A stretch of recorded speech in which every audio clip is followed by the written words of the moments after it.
What I've Learned, Marc Maron.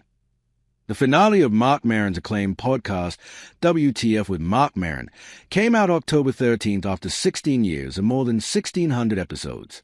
He will appear in the movie Springsteen, Deliver Me From Nowhere, out October 24th. Maron, who's 62 and lives in Los Angeles, spoke with Esquire in August while he was in New York City promoting his latest stand-up special, Panicked. Below, Maron, in his own words, edited and condensed. I'm weird. I can be more open in some ways with audiences than I can in interpersonal relationships. Look, I've lived and learned over time. I've been a toxic person in my life. I'm not great at relationships. I used to do a joke where I think I'm about 85% woke, and the other 15% I keep to myself. The podcast is just me and my producer, Brendan McDonald. It's really about me and the arc of my life, and guests enter into that. Listeners are seen to move through almost everything one can in life, other than the birth of a child, because I don't have that. The death of a partner, cats coming and going, women coming and going, career things coming and going, my own personal anxieties and mental health coming and going, politics, though there's not a day that goes by where I don't celebrate my decision not to have children. We weren't going to stop podcasting until one of us was like, all right. And it happened. We were experiencing real burnout. If you're a workaholic, you don't really process that. But there are symptoms. There's a certain part of your emotional and psychological life that starts to buckle. It is somewhat consuming to show up, be engaged, and be empathetic, to have a genuine conversation. I want to have my life back. I'd like to enjoy it without putting so much of myself out there, because there's an emotional responsibility to that. There's no reason to fade away if you don't have to. I grew up middle class. My old man was a doctor and had bread. Neither one of my parents really have money anymore. My dad screwed up everything. When I started doing comedy, whatever fallback I had in parents wasn't there. And doing comedy at the beginning, it's sparse. Dude, my friend made me buy this watch. It's an Omega Speedmaster. It's classic. You got to wind it.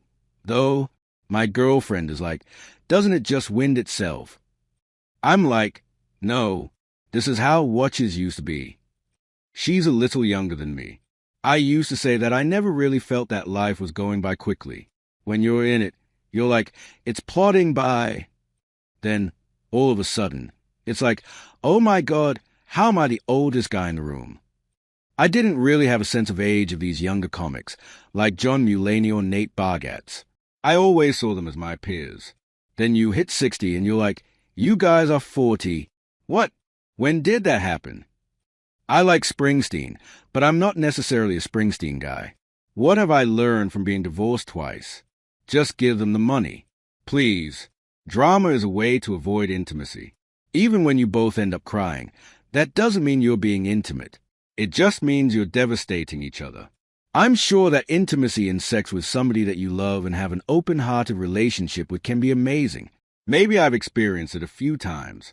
As a middle-class American Jew, no one taught us how to use God. I was never taught to fear God or have a relationship with God. I knew I was a Jew and that was enough. You don't really require a lot when you're grieving. Just to show up in somebody's dark time is an amazing service. Have you been to a hospital? It's fucking horrendous. Grief isn't unusual. It's a guarantee. You hope it's not tragic. It's nice if there's an arc to it that makes sense. What happens to us after we die? Not much. But is that so bad? Don't we all need a nap for a while? I thought comedy was a noble undertaking. The only rule of comedy is you should be funny. Outside of that, you can fucking do whatever you want on stage. If you can make it funny, you can be who you are. I'm sure hardcore progressives would call me a centrist. Whatever. That infighting is kind of an issue. There was this idea on the anti-woke flank. Don't censor yourself at all. And it's like, no, that's how civilization works. That's the way democracy works.